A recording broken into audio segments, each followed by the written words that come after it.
You see, my brothers, you know what I love about the Sahaba? The Sahaba were real people.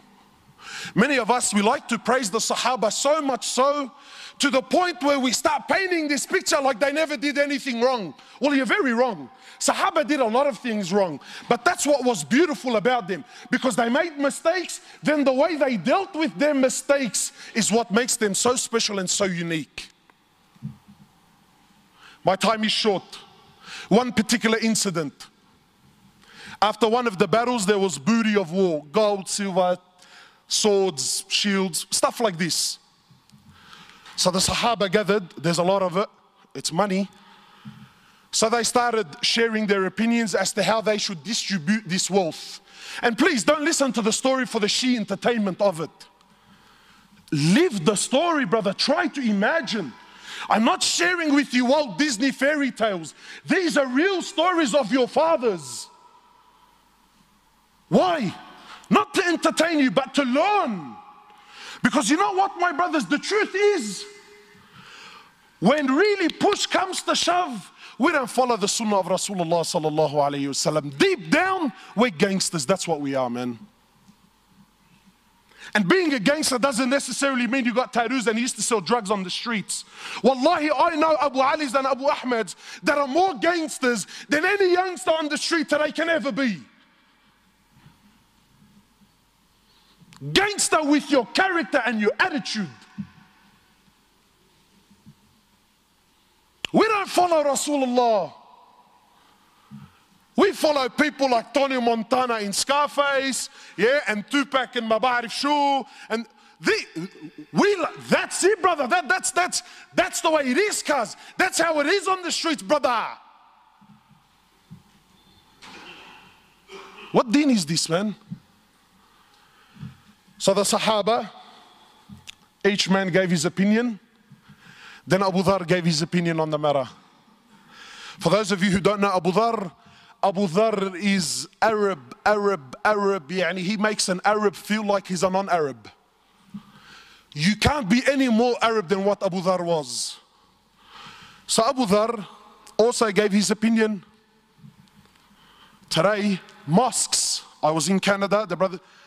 Mosques are waiting in courts to deal with the issues. Why? Because, brother, I gave my opinion and this guy disrespected me when we were in the meeting. So now it's me versus him. And mosques are going to war with each other. Why? Who's hit it? Brother, I gave my opinion. What? And he went against me? Doesn't he know who I am? I've been here for 10 years, brother. This guy's only been on the board for 5 years. These are the people that are leading our masajid, mashallah. So Abu Zerra gave his opinion. Then the next person was Bilal, radijallahu ta'ala anhu. Bilal is the muaddin of Rasulullah sallallahu alayhi wasallam. Bilal not only used to be a slave, but an Abyssinian slave, meaning he was black. So as far as society is concerned, talk about being rock bottom. But you see, Islam came to break this. So when Bilal gave his opinion, he says, Abu Zerra, I disagree with you. Allahu A'lam, I think this is what we should do with the wealth. So Abu Zerra, imagine being put on the spot in front of everyone. He says, even you, ya Bilal, even you son of a black woman, even you're going to disagree with me today. These are big words. So Bilal, rightfully so, got very upset. He picked himself up and went to the Prophet of Allah. Now I want to pause here for a minute because I want to prove my point that we don't follow the sunnah of Rasulullah sallallahu alaihi wasallam. We follow the sunnah of who? Sheikh Tony Montana, mashallah, and Maulana Tupac. When we hear the story of the Sahaba, we exclude our life and our societies, well, because it's different times. My brothers, I want to ask you sincerely, and I want you to answer sincerely. This act that Bilal did by picking himself up and going to the Prophet of Allah to complain, what is this act called in this day and age that we live in today?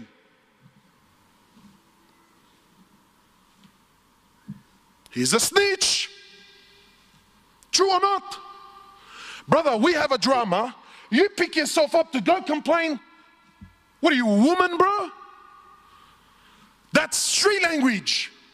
You see, but Bilal wasn't corrupted by your Tupac and your Tony Montana. Bilal was affected by your prophet who you claim that you follow. You see, Bilal had something in his heart, so he went to someone that can help him with this situation. You and I, nah. That makes me less of a man. Nah, Habib. I'm gonna hold it in my heart. For the next 20 years, I'm gonna thrash him, backbite him, wipe the floor with him, slander him with any opportunity that I can get for the next 20 years. But I won't go to someone that just might be able to help my situation.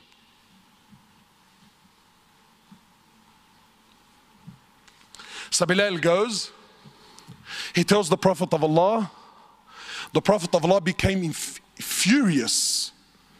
So the Prophet of Allah, he comes, he goes to where Abu Dharr was, and he grabs Abu Dharr he grabs Abu Dharr. Talk about bridging up. This right now was bridging up. And he grabs Abu Dharr and shakes him and says, Abu Dharr, you are a man that still has jahiliyyah in his heart.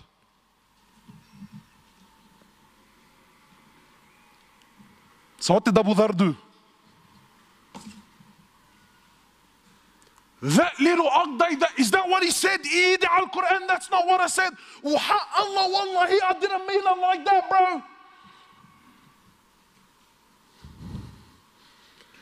See, let me tell you the difference between a man and a so-called man.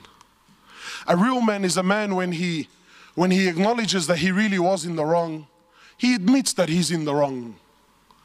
So Abu Dharr lowers his head. He understands that he hurt his brother.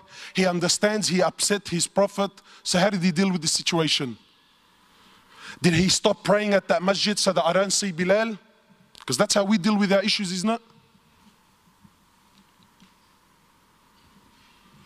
Did he?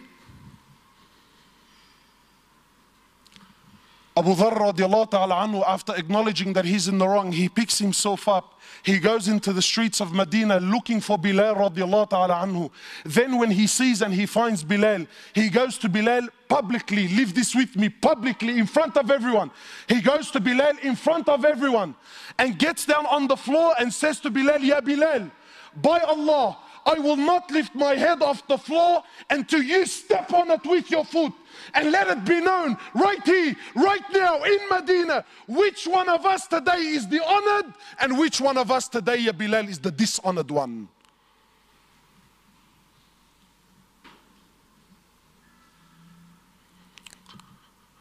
Come on, man. How come I haven't heard this story before, bro?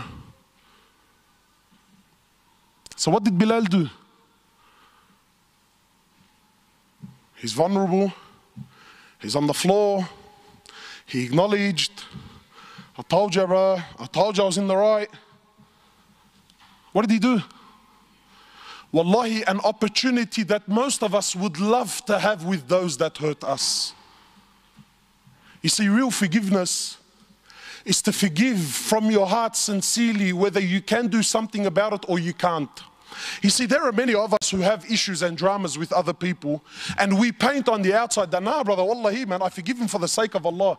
You little kazzab, you little spinner. The only reason that you claim that you forgive him is not because you really forgive him. The truth is you can't do anything to this guy anyway. So really, by default, by the fact that I physically can't do anything, I disguise my weakness with what? Nah, wallahi, bro, I forgive him for the sake of Allah.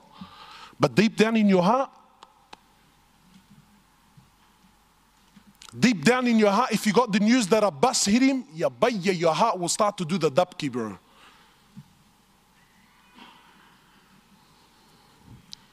So some brothers tell me, cuz, listen, wallahi, bro, wallah, I forgive him. Wallahi, I forgive him. But I don't forget, cuz. Wow, mashallah, really? You forgive, but you don't forget? Well, I got news for you, bro. If you forgive but don't forget, you didn't forgive to begin with.